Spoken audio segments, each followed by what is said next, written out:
नमस्कार दोस्तों, मैं रमेश काला जीके विद काला पर आपका स्वागत करता हूं। दोस्तों, कक्षा 12 राजनीति विज्ञान का आज का हमारा लेसन है जातिवाद और सांप्रदायिकता। बहुत ही महत्वपूर्ण लेसन है। बोर्ड एग्जाम में क्वेश्चन पूछा जाता है। छोटा सा लेसन, आसानी से मैं आपको समझा दूंगा, समझ में आ जाएगा। तो वीडियो आप लास्ट तक देखें। चैनल पर नए हैं तो चैनल को सब्सक्राइब करके बेल आइकन को प्रेस कर लें, क्योंकि राजनीति विज्ञान मैंने पूरी करवा रखी है। कक्षा 12 राजनीति विज्ञान नोट्स के नाम से प्ले लिस्ट है, डिस्क्रिप्शन में उसका लिंक है, वहाँ से जाकर आप राजनीति विज्ञान को पढ़ सकते हैं। तो जातिवाद और सांप्रदायिकता भारतीय लोकतंत्र के समक्ष चुनौतियां हम पढ़ रहे थे। उनमें जातिवाद है वो पहले पार्ट में हमने अपलोड कर दिया, वो नहीं देखा तो आप जरूर देखें प्लेलिस्ट में जाकर। और इसमें हम पढ़ेंगे सांप्रदायिकता। दोस्तों, सांप्रदायिकता क्या होती है कि धार्मिक, सांस्कृतिक और भाषा समूह के आधार पर अपने आप को एक वर्ग के रूप में अलग मान लेना और अपने वर्गों के हितों को क्या है कि राष्ट्र के हितों से भी बड़ा मानना। देखो कोई भाषा या क्षेत्र के आधार पर अपने पूरा जो सोसाइटी है उससे अलग मान लेना। अब अलग मानकर इनके जो हित हैं वो इनके हितों से, पूरे समाज के हितों से, आप मान सकते हैं कि पूरे भारत के हितों से भी उसको अपने पर क्या है सर्वोपरि मानते हैं कि जो कुछ है वो हमारी भाषा है या हमारा क्षेत्र है या हम है या हमारा वर्ग है। मतलब अपने आप को वो क्या सर्वोपरि मानते हैं, देश से भी सर्वोपरि मानते हैं। तो ये क्या होता है, सांप्रदायिकता होता है। अब सांप्रदायिकता को, इसका अर्थ और परिभाषा आप समझें बहुत ही आसानी से। जब एक धार्मिक और भाषाई समूह या समुदाय समझबूझकर या जानबूझकर अपने आप को अलग वर्ग मानकर धार्मिक, सांस्कृतिक भेदों के आधार पर राजनीतिक मांगें रखता है और अपनी मांगों को राष्ट्रीय और सामाजिक हितों से अधिक प्राथमिकता देता है, वो सांप्रदायिकता कहलाता है। क्या समझे आप कि एक धार्मिक या धर्म के आधार पर या भाषा के आधार पर या कोई समुदाय विशेष के आधार पर वो क्या करता है, जानबूझकर अपने आप को अलग कर लेता है। ठीक है, अलग मानकर वो क्या करता है, धार्मिक और सांस्कृतिक भेदों के आधार पर राजनीतिक मांगें रखता है कि ये हमारा धर्म है, ये विशेष है, ये हमारा वर्ग है, ये विशेष है, ये सर्वोपरि है। राजनीति में आप हमें ये काम करके दो, अपनी मांगे है वो क्या करता है, मांग रखता है राजनीति से। और अपनी जो उसकी जो ये मांग होती है ना, वो क्या समाज और देश से भी बड़ी मानी जाती हैं। वो अपनी मांगों को कि उसे समाज से और देश से कोई लेना देना नहीं होता, वो अपने वर्ग और समूह है कोई वो क्या सर्वोपरि मानता है, उसी को वो प्राथमिकता देता है। तो ये क्या अलग होने की जो ये भावना है, ये सांप्रदायिकता कहलाती है। सांप्रदायिकता के अंतर्गत वे सभी भावनाएं, क्रियाकलाप आ जाते हैं जिसमें किसी धर्म, भाषा के आधार पर किसी समूह विशेष के हितों पर बल दिया जाए, उन हितों से भी अधिक प्राथमिकता दी जाए तथा उस समूह में पृथकता की भावना उत्पन्न की जाए तो उसको प्रोत्साहित किया जाए। तो इसमें यह बताया गया दोस्तों कि धर्म या भाषा के आधार पर किसी समूह विशेष के हितों पर बल दिया जाए, एक समूह विशेष के हितों पर बल दिया जाए और उन्हें अपने हितों को प्राथमिकता दी जाए और उस समय में पृथकता की भावना उत्पन्न की जाए। देखो उस समूह में क्या है, ये समूह अलग ही अपने आप को समझता है और उसको प्रोत्साहित किया जाता है। ठीक है, सांप्रदायिक संगठनों का उद्देश्य क्या होता है। अब सांप्रदायिकता के आधार पर कुछ संगठन बन जाते हैं जो अपने वर्ग या भाषाई आधार पर या क्षेत्र आधार पर जो अलग बनते हैं, तो उसमें संगठन भी बन जाते हैं। तो इन संगठनों के उद्देश्य क्या होते हैं कि सांप्रदायिक संगठनों का उद्देश्य शासकों के ऊपर दबाव डालकर अपने सदस्यों के लिए अधिक सत्ता, प्रतिष्ठा, राजनीतिक अधिकार प्राप्त करना होता है। देखो एक भाषा के आधार पर या धर्म के आधार पर एक छोटा सा वर्ग बन जाता है। अब वो क्या करते हैं, वोटों की टाइम पर राजनीति करते हैं, तो क्या करते हैं कि वो दबाव डालते हैं शासकों पर राजनीति में कि हमारे पास इतने वोटिंग है, हमारे हित है वो सर्वोपरि है, आप हमारा ये काम करो, वो काम करो, इस प्रकार से अधिकार प्राप्त करना होता है। फिर सांप्रदायिकता का उदय क्यों हुआ। बच्चों, आप किसी भी सवाल में अटक गए हो, आपसे सोल्व नहीं हो पा रहा है, बस आपको उस क्वेश्चन का फोटो लेना है, क्वेश्चन को क्रॉप करना है और 5 सेकंड के अंदर अंदर आपको क्वेश्चन का वीडियो सॉल्यूशन मिल जाएगा। फिर चाहे आपका क्वेश्चन होमवर्क का हो, CBSE, UP, Bihar, Maharashtra, Rajasthan, MP किसी भी बोर्ड का क्यों ना हो, चाहे IIT, JEE, नीट क्लास 6 से 12 का सवाल हो, इन सब का जवाब मिलेगा डाउटनेट ऐप पर। या फिर कोई भी सब्जेक्ट हो जैसे physics, chemistry, math, biology, science, सभी का जवाब मिलेगा आपको डाउटनेट ऐप पर। साथ ही कक्षा 9 से 12 के बच्चों के लिए चल रही है इंग्लिश और हिंदी मीडियम में लाइव क्लास, यानी पूरी पढ़ाई होगी डाउटनेट ऐप पर।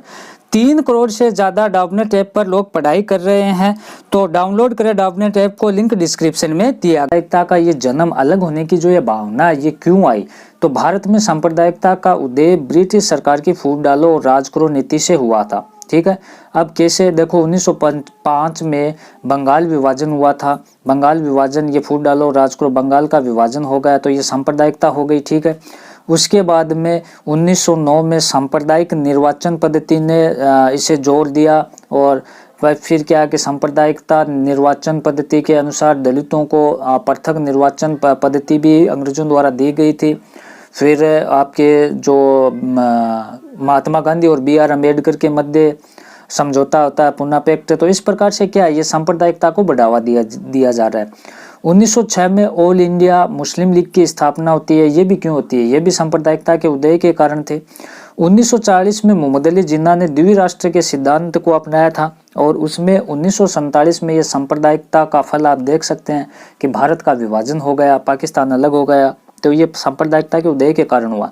सांप्रदायिकता की समस्या के कारण कौन कौन से हैं? दोस्तों, सांप्रदायिकता की समस्या के कारण कौन कौन से हैं आप देख सकते हैं कि सांप्रदायिकता की समस्या है वो किस प्रकार से पनप रही है। तो विभाजन की कटु स्मृतियां, विभाजन की कटु स्मृतियां का मतलब ये है कि स्वतंत्रता के समय जब भारत और पाकिस्तान का विभाजन हो गया था, तो वहां से लाखों लोग अपना घर बार संपत्ति सब कुछ छोड़कर भागना वहां से पड़ा था। क्यों कि कई लोगों की हत्या हुई, महिलाओं और लड़कियों के साथ में दुर्व्यवहार हुआ, परिवार बिछड़ गए, बच्चे अनाथ हो गए।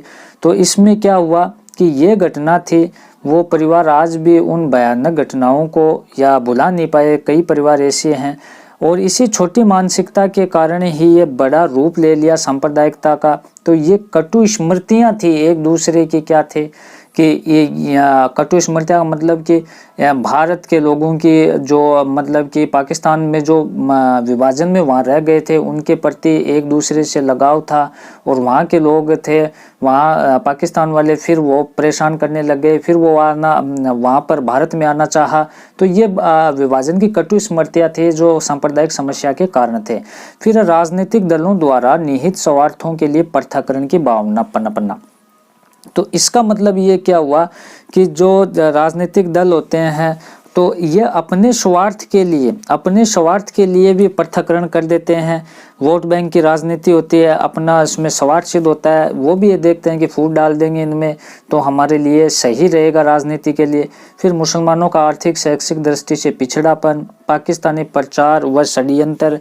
तो पाकिस्तानी प्रचार और षड्यंत्र, इसमें क्या है कि पाकिस्तानी मीडिया भी हिंदू मुस्लिम तनाव को बढ़ाकर मुसलमानों को भड़काने के लिए योजनाबद्ध षड्यंत्र की तरह प्रचार करती है। और कई जैसे कि आतंकवादी धमाके होते हैं, वो क्या है, ये भड़काव के कारण तो है, पाकिस्तानी प्रचार के कारण, षड्यंत्र के कारण है।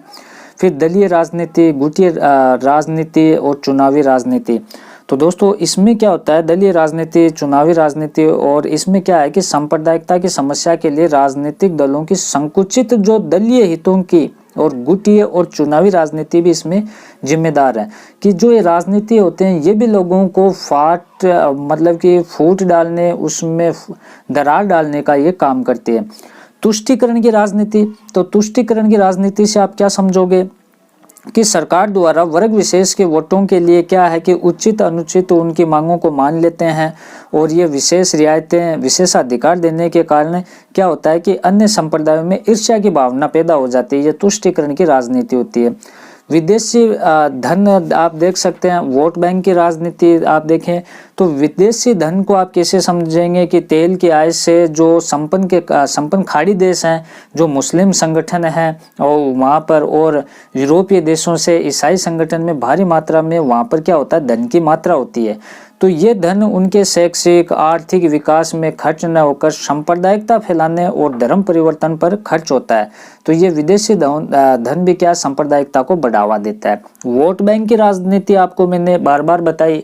कुछ राजनीतिक दल ऐसे होते हैं जो वर्ग विशेष को अपना वोट बैंक मानने के लिए उसके सभी जो गलत कदम होते हैं उनको सही करार देते हैं, और ये प्रतिक्रिया क्या होती है कि एक दल दूसरे वर्गों को समर्थन देते हैं। इससे सांप्रदायिकता और तनाव बढ़ता है। सांप्रदायिकता के दुष्परिणाम क्या होते हैं दोस्तों, आप देखें सांप्रदायिकता के दुष्परिणाम आप देखें कि समाज में फूट पड़ जाती है, आपसी द्वेष बन जाता है, अविश्वास का भाव पैदा हो जाता है, सांप्रदायिक दंगों से भड़कने से आर्थिक हानि होती है, सांप्रदायिक दंगों से सैकड़ों लोगों की जान चली जाती है, राजनीतिक अस्थिरता इसमें उत्पन्न होती है, राष्ट्रीय एकता भाईचारे की भावनाओं को इसमें नष्ट हो जाता है, राष्ट्रीय सुरक्षा को खतरा उत्पन्न हो जाता है, औद्योगिक और व्यावसायिक विकास में बाधा उत्पन्न हो जाती है। फिर सांप्रदायिकता को दूर करने के उपाय कौन कौन से हैं, तो अब इस सांप्रदायिकता के कई नुकसान थे, तो इससे बचें कैसे हम, तो इसके लिए सरकारें हैं वो व्यवहारिक रूप से समानता की स्थापना का प्रयास करें। सरकार क्या करें, सभी के लिए समानता का प्रयास करें, किसी के साथ में भेदभाव न करें। शिक्षा में शाश्वत नैतिक आध्यात्मिक मूल्यों को सम्मिलित किया जाए, शिक्षा को बढ़ावा दी जाए और उसमें आपसी भाईचारा, नैतिक मूल्य, आध्यात्मिक मूल्य उनको बढ़ावा दिया जाए। धार्मिक आधार पर वर्ग विशेष को कोई विशेष सुविधा प्रदान नहीं की जानी चाहिए। किसी भी दल को प्रत्यक्ष या परोक्ष रूप से चुनाव प्रचार में धर्म का सहारा लेने से रोकने हेतु दृढ़ और सुनिश्चित नियमों का निर्माण क्रियान्वयन अति आवश्यक है कि किसी भी प्रकार से अगर राजनीति का प्रचार हो रहा है तो वहाँ धर्म का प्रचार न करें, धर्म को बढ़ावा न दें और हिंदी है वो संपूर्ण देश की संपर्क भाषा बन सके। इसके लिए राजनीति से ऊपर उठकर प्रयत्न किया जाना चाहिए, जिससे एक सूत्र में पूरा देश बंध जाएगा, सांप्रदायिकता से छुटकारा मिलेगा। सर्वधर्म समभाव वसुदेव कुटुंबकम की जो भावना थी, सर्वधर्म समभाव को बढ़ावा देने वाले कार्यक्रम आयोजित किए जाने चाहिए, जिससे लोगों को एक दूसरे धर्म की जानकारी मिले, धार्मिक सहिष्णुता इससे पैदा हो। धर्म के नाम पर राजनीतिक दलों के गठन पर रोक लगानी चाहिए। तो इस प्रकार से ये सांप्रदायिकता था। पहले पार्ट में अच्छे से जातिवाद पढ़ा, दोनों पार्ट आप देखें, और जो प्लेलिस्ट बताई कक्षा 12 राजनीति विज्ञान नोट्स के नाम से डिस्क्रिप्शन में उसका लिंक है, वहां से जाकर आप पूरी पॉलिटिकल को शॉर्ट नोट के माध्यम से पढ़ सकते हैं। वीडियो को लाइक शेयर कर दें, चैनल पे आप नए हैं तो चैनल को सब्सक्राइब कर लें। धन्यवाद दोस्तों।